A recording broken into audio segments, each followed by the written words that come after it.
Welcome to the Filmed Live Musicals podcast, a podcast about stage musicals that have been legally filmed and publicly distributed. The Filmed Live Musicals website contains information on nearly 200 musicals that have been captured live. Check it out at filmedlivemusicals.com. And now, on with the show. Welcome to episode 27 of the Filmed Live Musicals podcast. Joining me this week is choreographer and director Richard J. Hinds, who has worked extensively in theater and television across the US and in China. He has worked at the Finger Lakes Musical Theater Festival, Pittsburgh CLO, Kansas City Rep, Seattle Rep, La Jolla Playhouse, The Old Globe, Deaf West, Paper Mill Playhouse, and Algonquin Playhouse, just to name a few. Richard worked as associate director and choreographer on Here Lies Love, a biomusical about Imelda Marcos produced by the Public Theater and the National Theater, and on Broadway as associate director on Disney's Newsies, filmed live in LA in 2016, the Broadway revival of Jekyll and Hyde, and Divo, a musical affair. Most recently, Richard is serving as the associate choreographer on the Broadway revival of Company, starring Katrina Lenk and Patti LuPone, and the soon-to-be-released Come From Away. Welcome, Richard. Hello, nice to be here. It's so wonderful to have you. So to start us off, what made you fall in love with musical theater? Oh my, we're going right for it. Gosh, I don't even know that I remember. I am from Connecticut. My uncle and aunt met on a cruise ship. They were dance partners. They fell in love and got married and opened a dance studio in Connecticut. So from birth, basically, arts was always a part of my life. And living about 45 minutes to an hour away from New York City, I came in all the time to see theater. I think the first show I saw was Phantom of the Opera or Cats. It's one or the other. And I think I was bit by the bug at a very young age. And then I started dancing when I was about 4 years old and continued training. And theater's just always been a part of my life. I think I've always known that I preferred to be on the creative side of things than as a performer, but I always knew I wouldn't know how to do that side of it unless I had been on the other side as a performer and had those experiences to know. But yeah, theater and dance especially it's been a part of my DNA since birth. Keeping it in the family. Yes, exactly. What drew you to being on the creative side rather than performing? I learned very quickly that I enjoyed the rehearsal process of shows that I was working on. But then once the show opened, the sort of monotony of doing the same show over and over, I would get burnt out really quickly. So I thought, that's interesting. And of course, when I was young, I was always putting on shows and directing my sister to do dance steps and puppet shows at home. So I'd always really enjoyed that sort of creative process of it. And so very quickly, I reached out to my mentor when I moved to New York, which is a gentleman named Andy Blankenbuehler, who worked on a little show called Hamilton. And he was like, if up and coming, he was like, if this is something you're really interested in, he said, you really have to make that transition out of performing into that world because you're so young. If you want people to really take you seriously. Thought about it, went back to him, and I was like, no, this is definitely where I want to be. And then he gave me my first job assisting him on a show at Paper Mill Playhouse, which was a musicalized version of the movie It's a Wonderful Life.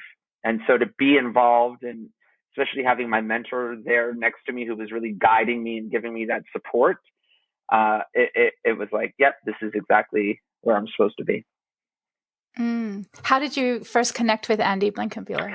I met him when I moved to New York at the age of 17. So I had been rejected from every university I auditioned for musical theater. So my mom was like, is there anything else you like to do? And I was like, no, this is what I want to do. So she was like, okay, here's your college money. Figure it out. This is what we got. So I moved to New York and I just started taking his class 3 times a week. And he sort of drew to me, I think, to see like a young male dancer. He was very passionate to sort of help guide me and teach me. And, I had some nice foundation, but I absolutely believe that he taught me how to dance like a man and athletically and to be grounded.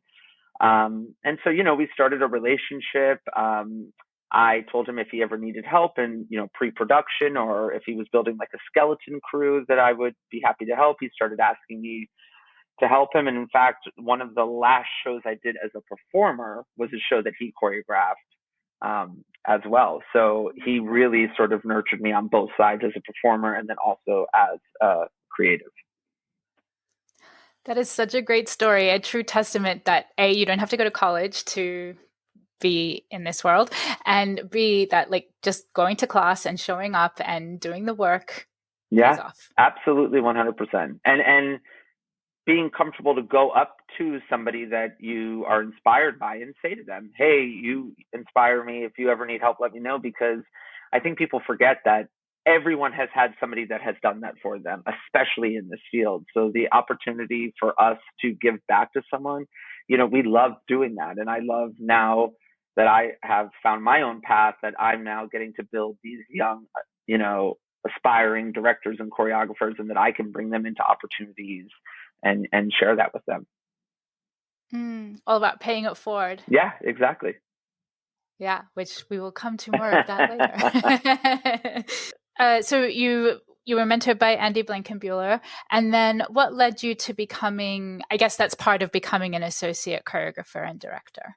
Yeah, so I worked with him at Paper Mill, and then there was a project of a musicalized version of Frankenstein, not to be confused with Young Frankenstein, that was happening at 37 Arts. And he knew that the team was looking for somebody to sort of come in and help out as an associate. So he put my name forward, introduced me to the team. And that was where I met Kelly Devine, who was the choreographer for Frankenstein. But ironically, at that time, I was there to be the associate director. And so I met the director. He was lovely. But as we got into the tech process, he really sort of got sucked into that world. And I was sort of left with Kelly to sort of handle, everybody on stage. And we just became instant friends. And I really now knew, okay, I had done, Paper Mill. And while I knew I had a lot to learn, I felt a little bit more comfortable in my skin to be like, have my notebooks, have my charts, be a little bit more organized and prepared. And so Kelly and I developed this amazing relationship, and we connected. And then I had met this woman named Lisa Stevens, who was doing this Bollywood industrial. And I was in desperate need for money because I had now quit performing and was doing a lot of free assisting jobs. And I was like, look, this is a quick one-off. I'll do it. We did it great. One of the cast members was like, oh, she's new to New York and she's building up her associate team. We should let her know that this is what you are trying to do. And literally, this is how fast it went. I think I sent her an email on like a Wednesday or a Thursday and said, hey, I know you're building your team. If you need anybody, I loved working with you. Let me know. She emailed me back that same day and was like, wow, perfect timing. I'm actually working on a project and I do need somebody. Are you available for these dates? Yep. And then Monday, I got a call from Disney and I came on board for High School Musical. And that really launched my career as an associate, because I was now working for obviously this very established corporation. And with working with Lisa, we set the show in the US. I then went with the team to set the show in the UK. And then I went by myself to set the show in Australia, and then came back and set another short US tour that went out. So I think that really gave me some street credit in the industry, because I had worked for Disney. The show was quite high profile, and I learned a lot in that process. And I felt now like I was like, okay, I'm ready to handle these bigger shows, and like I feel confident in my craft. And while to this day I'm still learning, I at least know the expectations, and I know how to go in and be as prepared as possible. Oh, wow. That is, what a cool story that is. And getting to travel all over the world. Yeah. And one of the amazing memories was in Australia. I think it was our first day of blocking rehearsal was the day that Obama became our president. But obviously, because of the time difference, I was asleep while it was sort of all happening. And I woke up and I remember turning on the TV, and there it all was. And I got to rehearsal and the whole cast had gotten like a cake and balloons, and they were like, congratulations. And so, yeah, I will forever remember Australia on that very special day for our country. Was that in Sydney or Melbourne? Sydney. Beautiful. That's where I grew up. So Oh, yay. yeah. Yeah, we were at the rehearsing at the ballet studios. I can't remember the name of it, At but Sydney Dance Theatre? yes, Sydney Dance Company, rather, yeah, at the Wharf. yeah, So what a beautiful place to rehearse. yeah. It was beautiful. Sydney Harbour Bridge right behind you, Sydney Harbour, Circular Quay. Yep, doesn't get One much of my better. favorite areas of Sydney. So beautiful. I want to ask about the work of an associate, but before I do, you mentioned, running out of money and being a freelancer, putting the free in freelancer. And I'm curious if you feel comfortable answering how did you support yourself as an artist through that time? Luckily, I went in with a bit of a cushion from, the 5 years of performing that I was very fortunate to have pretty consistent work. So there wasn't a lot of having to take away from the savings, but more contributing. But it was, you had to find that balance. I worked at Bath and Body Works. I did, which was like kind of a terrible job, but worked really well. I was a telemarketer for quite a while. And because of the time difference of our country specifically, I would get shifts that would be from like 5 p.m. to like 11 p.m., which would be calling all the West Coast locations and doing that work over there. Um, so yeah, I would do, pre-pro rehearsals, whatever I could do during the day, taking class and still, defining myself as a dancer, and then go and sit in these dark, terrible offices and just call people that would hang up on me for like 5 hours a night. It was terrible. But again, it was that moment where it was like, if this is what I have to do to continue this journey, this is absolutely what I will do to continue this journey. And I knew like, bartending, waiting tables, that was just not in the cards. Like I knew that was not my craft, and that would be unsuccessful for me and all of the people that I was serving at that time. Yeah, those kind of menial, soul crushing jobs are what like keep the flame alive. Exactly. Yeah. Been there. Oh yes. And there's stories in there too, I'm sure, of A the musical. hilarious, in inverted commas, customer service. There's a great song in Transit where the actress talks about doing what you do, doing what you don't do so you can do what you do. That's exactly true. That's exactly it. Yep. Exactly And it. I feel that pain. So back to being an associate, the fun part of life. Yeah. What can you define the role of an associate director or choreographer? Absolutely. So you're there from conception and getting the show up on its feet to support either the director or choreographer or both, depending what position you're in.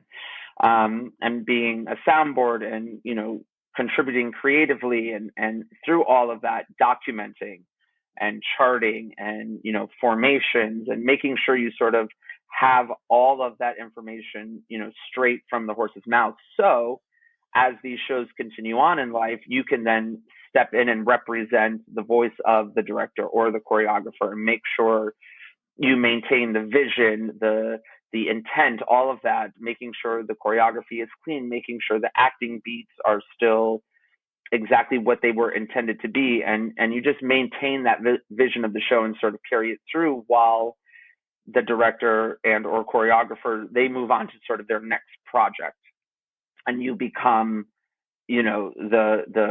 consistent with that show, and you stay there and you work on it.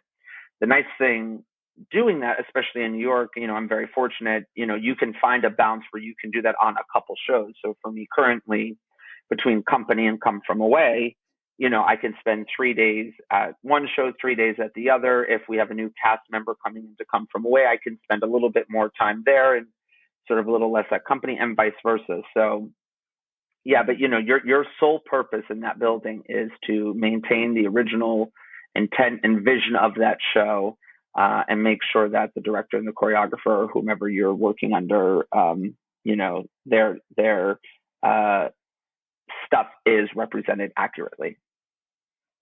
Has filming changed the way that you document the choreography? Like I remember learning in high school about like shorthand for writing out choreography. Is that still something that you do, or are you just filming now and using film? I mean, I still come from that generation of writing it all down. So I still do that because for me, that's how I learn it. Also with our union, there's very strict rules about filming and then how those filmings are used after. So I also, especially in Come From Away, we really pride ourselves on, as a new cast member comes into the show, it's never about us asking them to replicate a performance of the person that they are replacing, but that they come in fresh. So especially on Come From Away, we have a pretty strict rule that when we're in that rehearsal process, to never ever have a video or something open where an actor is hearing the person, that had originally played their role speaking lines, or, watching them how they're executing the blocking or choreography. We really like that the people can bring their own individual interpretation to the show. Now, of course, I have videos of all the companies that come from away around the world. So if there's a moment specifically, because the shows all have their own little things within them, I will certainly use it as a little reference to be like, okay, I just want to make sure that I'm not telling you something that's specific to the Broadway show, but this is the London company. But as a whole, I have everything charted, documented, charts for every formation, the whole thing. And we call it the Bible. And I've created one for every one of our 5 companies, which is a paper document that just has snapshot pictures of every formation, position, where the chairs are, the charts, the whole thing. It's quite expensive. One day we're going to have a musical theater museum, like a museum dedicated just to musical theater, not a performing arts museum, just for musical theater. And it's going to have all the show Bibles. Oh my gosh, there's so many. When you were rehearsing the Australian company of Come From Away, had the pandemic already started? So a couple things. When we originally opened the Melbourne company, that was way before the pandemic, a good year before. They were playing Melbourne when the pandemic hit, and they were actually closing. I think they had 2 weeks left, and then they were meant to go to China. So that whole thing obviously got scrapped. Then everything just sort of was on hold, and then we went out during the pandemic, which at the time they weren't really suffering from. They were doing okay, though that has changed drastically in the past few weeks. They got an extension in Melbourne, and they did another 3-month sort of engagement there. So we went out, we reopened them in Melbourne. I then went with them to Brisbane, and then they had been in Sydney, I think, for like 4 weeks before they got shut down. Shut down again. Yeah. Yeah, crazy. Okay, because I was curious if you had to rehearse on Zoom, but that was like way before the world collapsed in itself. That was way before, though. While they were in Sydney, there were new cast members that had joined the show, and we weren't able to get out there because of the pandemic. So those new cast members, we were rehearsing via Zoom. Wow. Yeah, it was crazy. With a 14-hour time difference. Yeah, so we have a resident over there, Liam, who was with them day to day, but then we would Zoom in from about 8 p.m. to midnight, and they would show us sort of what they had done the day before. We would give some notes and feedback, and then they would go on with their day, and we would go to bed. Wow. Yeah. The world, how could we have survived this pandemic without Zoom? I know. I should have invested in Zoom a long time ago. Yeah. So rewinding, I want to jump back to some of your other work on television. You've worked on Disney's Encore, which I love that show. It was such a tearjerker. Mm-hmm. And Bring It on Lifetime, Good Afternoon America, and the Macy's Thanksgiving Parade. What do you think are the differences in choreographing for stage versus screen? I mean, one of the big differences is that when you're for stage, you're sort of thinking the big picture in the proscenium. When anything that you do on TV and film, you can sort of carve out your choreography a little bit more and sort of decide where you want to zoom in, sort of move through the movement. You can be a little bit more specific with that kind of articulation of how it all works. Ironically on Encore, which is so interesting, is even though that was for TV, we were building a stage show. So we were just doing a stage show, and then they were coming in and sort of getting their own shots internally with that. And And I would say most of the TV film stuff it's been that I've worked on has been very much sort of capturing a theatrical esque experience that they are then putting into the TV and film, as opposed to specifically choreographing a number for a film or TV that we're carving out with cameras and stuff like that. As a choreographer on any of those productions, even though it was like a recreating kind of a theatrical feeling, did you have any say in how it was filmed or what was like focused on? You do a little bit sort of on the front end. Like I could be very clear about like, oh, that take, that person messed up. We should definitely, put a red X on that take just so nothing slips into the final edit that you're like, oh God, no. But I would say most of the projects I sort of was able to give the shots that I was signing off on, but wouldn't necessarily see the final edit until the edit was complete and done, or being broadcast on TV or whatever platform it was being presented. Mm-hmm. Do you think that now that more stage shows are hopefully being filmed, we're starting to see an uptick? Do you think that will change the way choreographers work on stage, knowing that it's very likely that the show could be filmed? I don't know. That's interesting because because of the way they come to us. It's the stage show, then the film. I think you've already, I can say I'm come from away. We did not change a single step, a single formation, like nothing was changed. Now, granted, we could take the camera and zoom in on somebody and we could identify those moments where we're like, oh, we want this to feel like a more compact experience, or we want this to feel like a nice wide open experience. But there wasn't any steps that we were looking at that we were like, oh, should we reconceive this section? Should we look at this? Da da da da da. Because I think it was also important to the team, Chris Ashley, our director, Kelly Devine, the choreographer. Like, we're capturing the Broadway show. We're not making a movie. We're capturing the Broadway show, and I know that was very important to them, so that especially the fans out there, they're seeing something that they know and love, and it's not this sort of massive departure from what we created. Was that the same for Newsies? Yeah. I'm trying to think. Newsies, we basically did the exact same sort of setup in terms of structure as we did for Come From Away, which was we had a few days of just isolating different sections and dance numbers, getting as many angles and shots as we could. And then we recorded the show with a live audience 2 times through, so that we had it in its entirety, and we could also capture audiences' reactions to it as well. But yeah, I don't think we changed any blocking or anything. The biggest thing that changes in those moments is the lighting, because the lighting for stage does not work for film. It sort of will be blown out and sort of wash everybody out.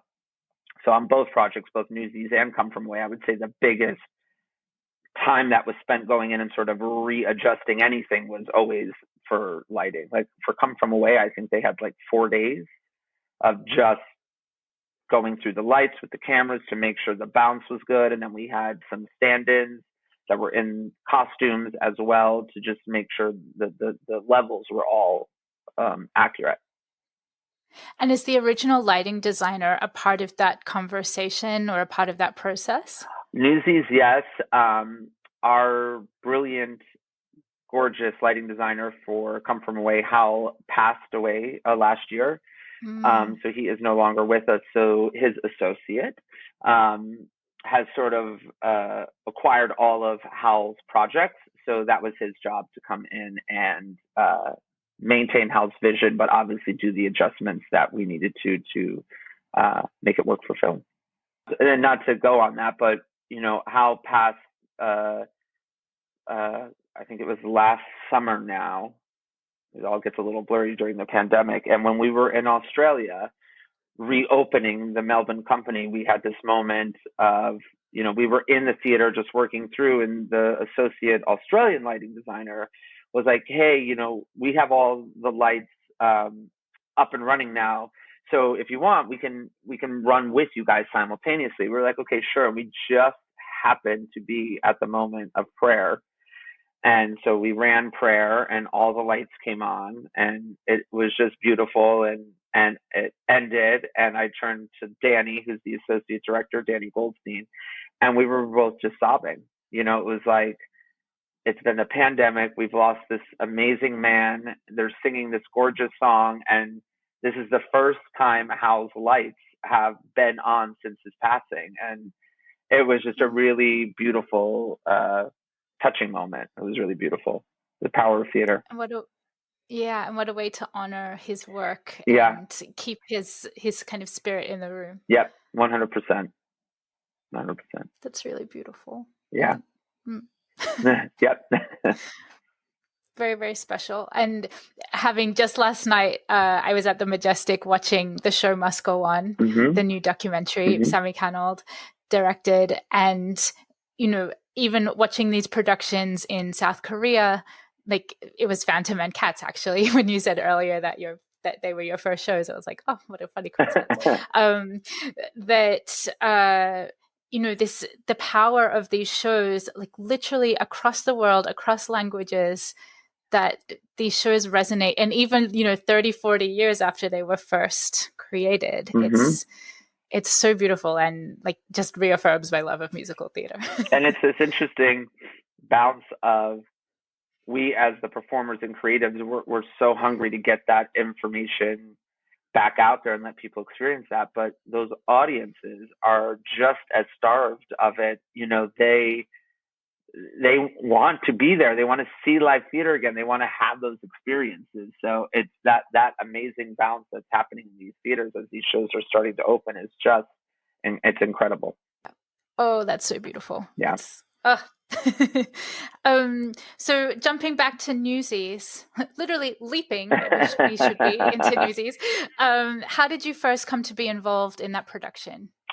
Jeff Calhoun, who is the director of Newsies, was my acting dance teacher at a summer theater camp that I went to in 1999.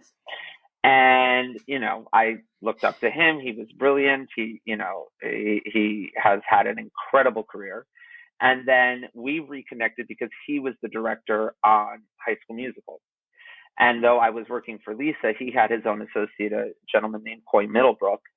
And I was like, oh my God, Jeff. Now, many years had gone by. Jeff has met many other people. I was like, I don't know if you remember me, but I took your class in 1999. He was like, I actually do.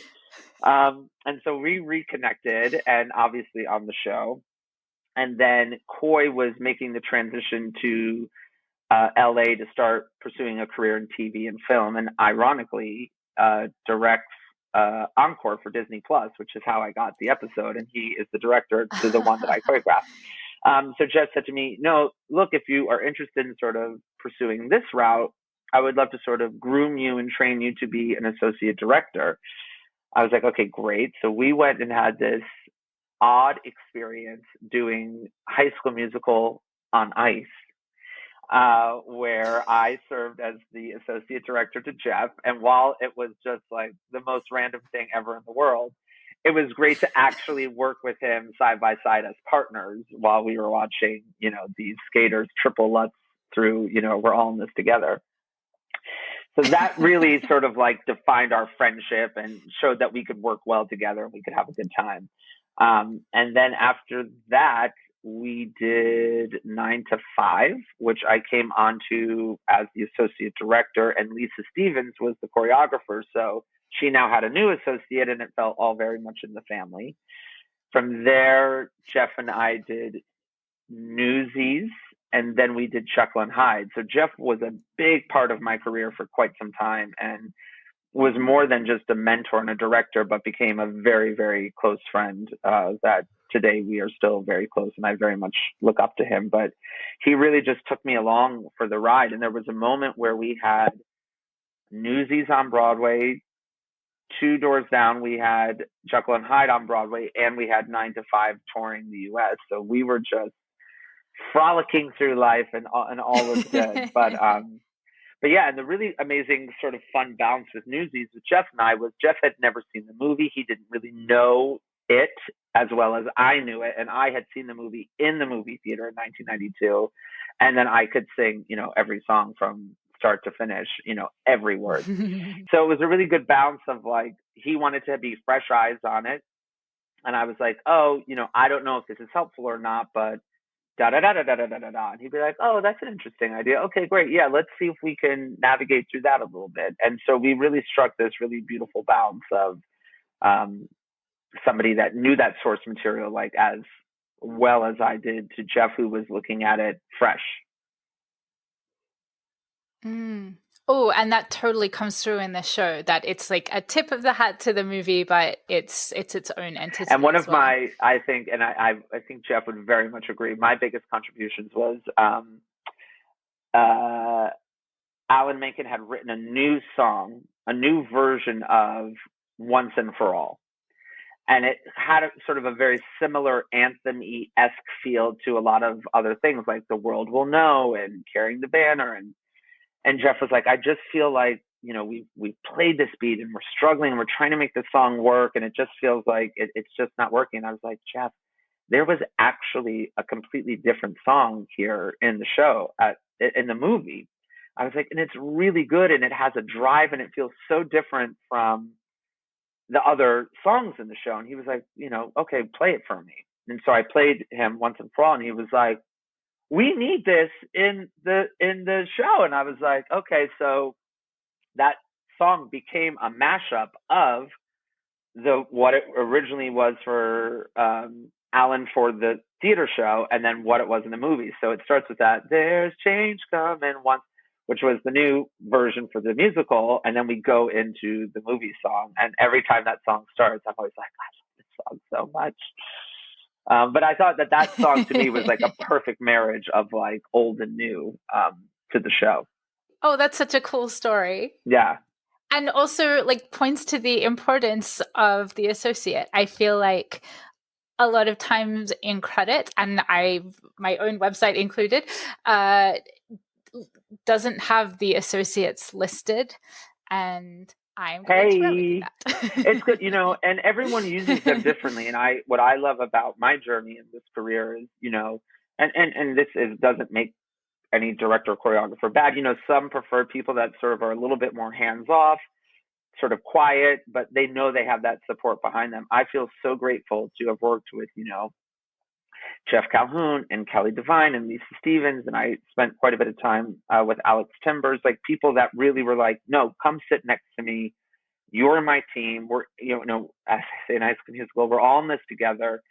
And I love that. And it also prepared me to be able to go out and do my own stuff and work at, theaters around the country and do my own shows that I can direct and choreograph, and feel like I know that process and I know how to get in there and how to do it. Another little bit of kismet for Newsies and Come From Away, if the reporting is correct, Newsies was filmed on September 11 in 2016. Oh my gosh, I don't even remember, but yeah, that makes total sense. So that's a funny little, like, of all the days in the year. Crazy. Yeah. Just a little bit more Newsies, and then I want to jump into Come From Away. Several of the cast members were not part of the tour in LA for Newsies. So what was the rehearsal process for bringing back those cast members to put them back into the show? It was crazy because the show was performing in LA while this was all happening.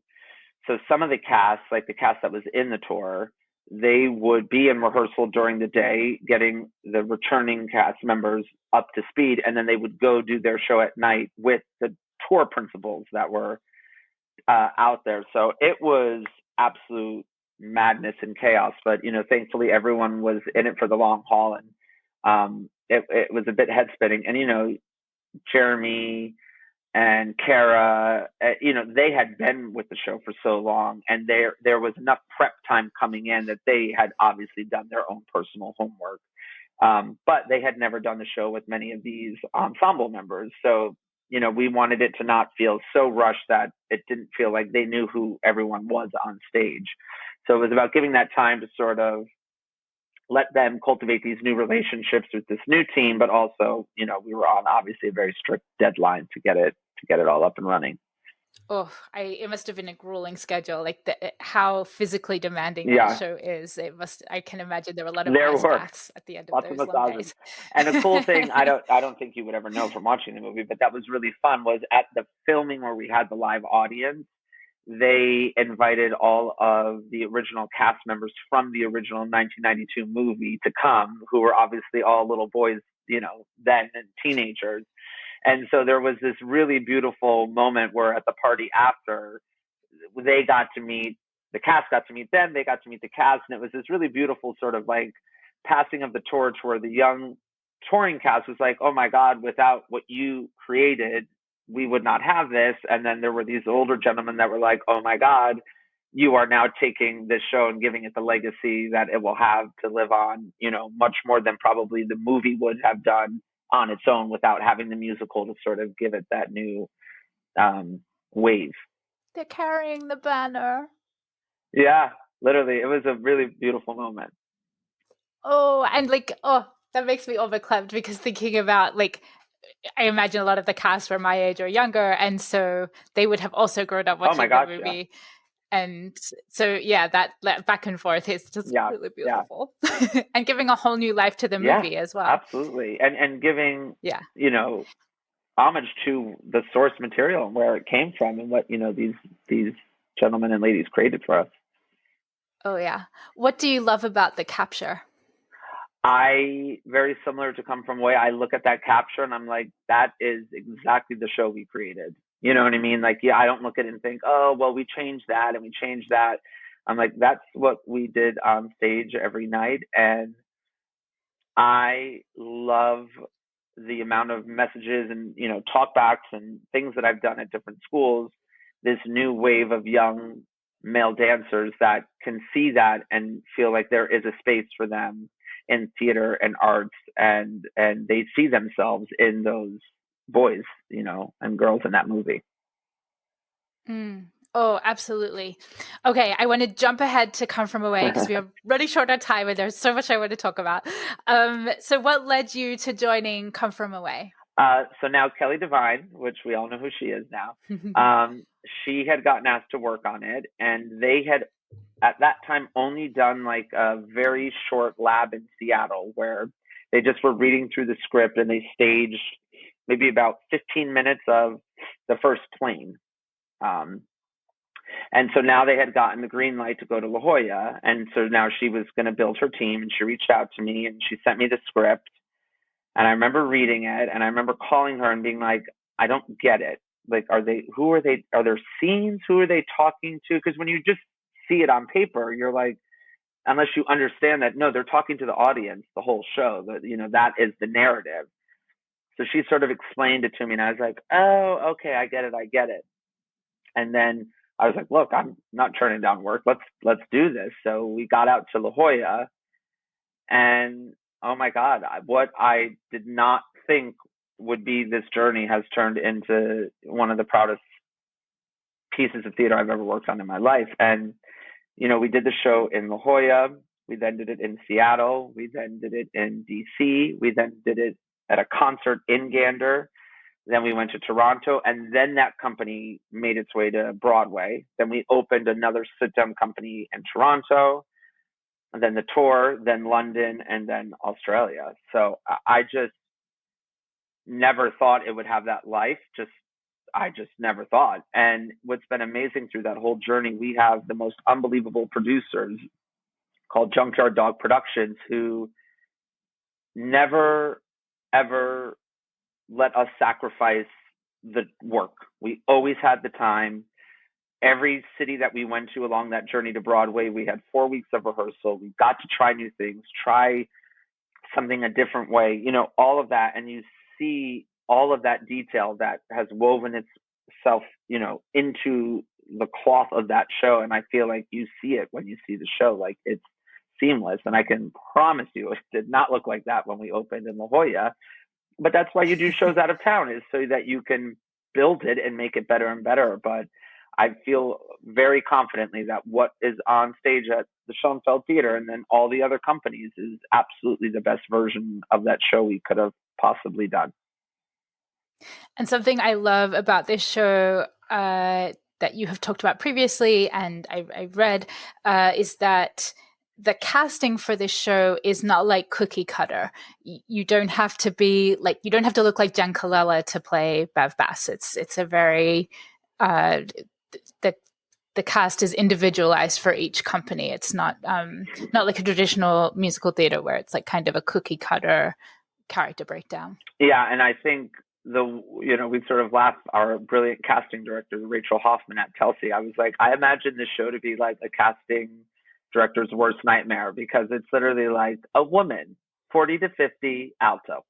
And then it can be anything, which is so beautiful about this show, because every new person that comes in, it breathes new life into the show, and it makes it fresh. And I think that's, I get this all the time when people come see the show in New York, and that, we have so many of the original cast members there. They're like, I can't believe these people have been doing the show for, 5 years now. Like it feels like it's an opening night every night. Like it's fresh. And I was like, yeah, that's because every new person that comes in, we shake it all up every time. So those members, even though they've been doing it for that many years, they have not been doing the same performance for that many years. It changes.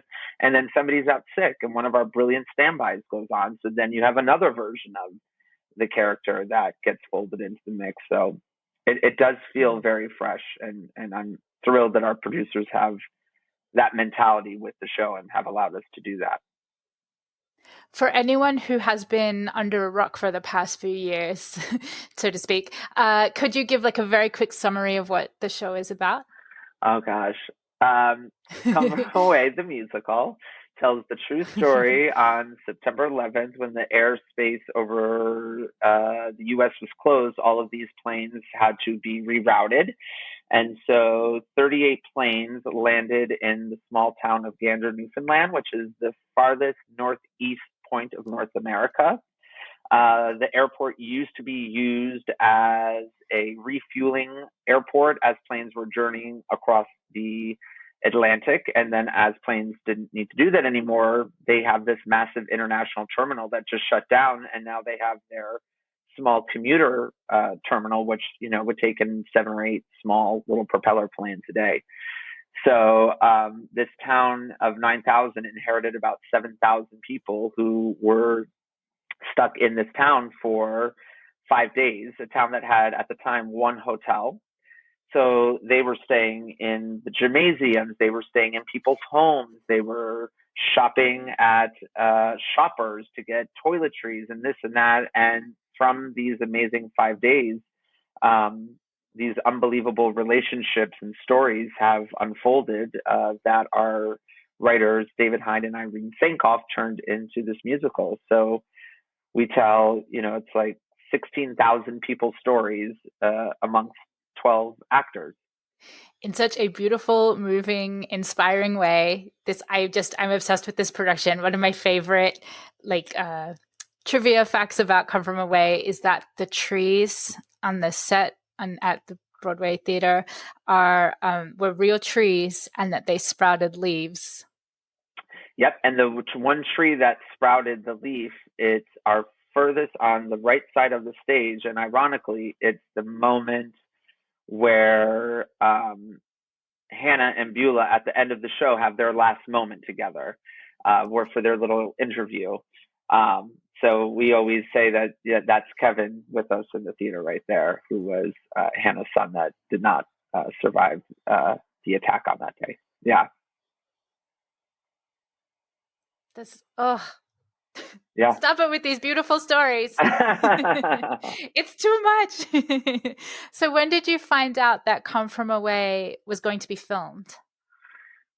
We had heard rumblings after they had filmed Diana, because that was the same team as Come From Away. Chris Ashley, Kelly Devine, and Ian Eisendrath, our music supervisor, music director. We had heard rumblings, but, as you can imagine, it was just about logistics. Like, everyone at that point now had sort of spread out over the country. People had left New York. How do we get everybody in? Who are the people that we're using? the set hadn't been used, the lights hadn't been turned on in now over a year. So it was, we sort of were feeling it was coming. And then, when we finally got the green light and the financial support, it was like all hands on deck. Here we go. They were in painting the set, touching it up. They had to replace like 28 moving lights because they hadn't been turned on in over a year. The costume, it was like, oh my gosh, here we go. And then building the stamina. Unzip the costumes from the costume bags and exactly. Take out the mothballs and then the cast hadn't done the show in a year. So, building up their stamina and checking back in on the choreography and the script and the directing and the music, like it was, wow. It was just fast and furious, but it was amazing because we had to create sort of a little COVID bubble. So we all lived in a hotel together. We all rehearsed together. No one could leave ever. And it was this gorgeous reunion. And it was sort of sad when it ended because everyone was like, I don't want to go home. Like I missed everyone like getting to do this, but it was great that we had that much time together while the process was happening. The hotel we were staying at had this gorgeous roof. So after rehearsal, we would all get our dinners and go sit on the roof and just tell stories. It was beautiful to sort of have these like therapy sessions as well, because, we're all coming out of whatever this experience has been for you. And the collective like grief and experience of being in essentially lockdown for a year and not working for a year. Yeah, exactly. But it was beautiful. And I like I had mentioned to you earlier, I've seen a cut of it and it just looks gorgeous. It's really beautiful. And we got to have an audience with us on our day of filming, which was really, really special. Obviously everyone was socially distanced. They had their masks on, but just to be able to see people in a theater again was a really beautiful moment. And in fact, right before we started, our amazing producer, Sue Frost, came down to give a speech to the audience. Like, you're one of the first people back in a Broadway theater. The crowd is cheering. The cast was in the wings. The cameras are rolling. We're getting ready to go. And Sue was like, cast, can you hear me in the wings? And they yell, yes. And she was like, great. Audience, can you hear me? They're like, yes. She was like, great. I just want to make sure everyone could hear me because I want to make the announcement that on September 21st, Come From Away is going to be reopening on Broadway. And everyone went crazy. People are crying. And then they're like, places. The cast is like, no, I have to fix my makeup. Like, I can't go on stage like this. But it was. I need to process. Exactly. This is big information. But it was, I need to call my mom. They came out on stage to start that opening number, and it was electric in the room. It was beautiful. It was beautiful. Who was in the audience? Who were invited to be a part of that? Family and friends. I mean, obviously, because of the social distance, it was a very limited number of people. So it stayed pretty internally within the cast and the producers and the creatives and the designers. So it very much felt like family. Yeah. Oh, that makes I'm the level of performance is just I can't even begin to imagine. Yeah.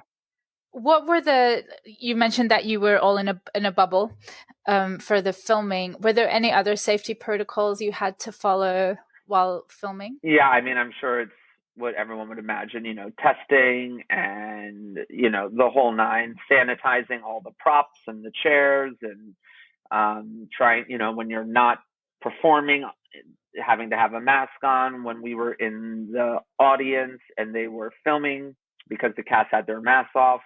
We had to then have like plastic shields on in front of us.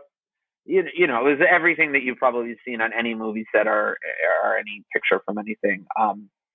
But you just did it. And, we had a ton of COVID safety officers following us everywhere between the theater and the hotel. So we felt very protected and they were so detailed and comprehensive about what we had to do that by the time we started the project, there wasn't really, it was like, okay, we're going to do this. I mean, the hardest thing was not wanting just to run up and like hug everyone as fast as you could and just sort of go into those old habits of just being like, I want to just hug you and take my mask off and see your smile. But you're like, nope, got to do this correctly. Yeah. Like Newsies, was it filmed with an audience and then close-ups and additional shots separately? Yeah, so we did both. So we have the audience, and then we were able to sort of dissect some individual sections and get some fun camera shots and angles, and just sort of dive in a little bit closer to the action. Are you able to share what the camera setup was? Oh my gosh, it changed every day, so we could get as many angles as possible. But my God, I think we had like a jib, which is like one of those big cameras on a crane, sort of going all around.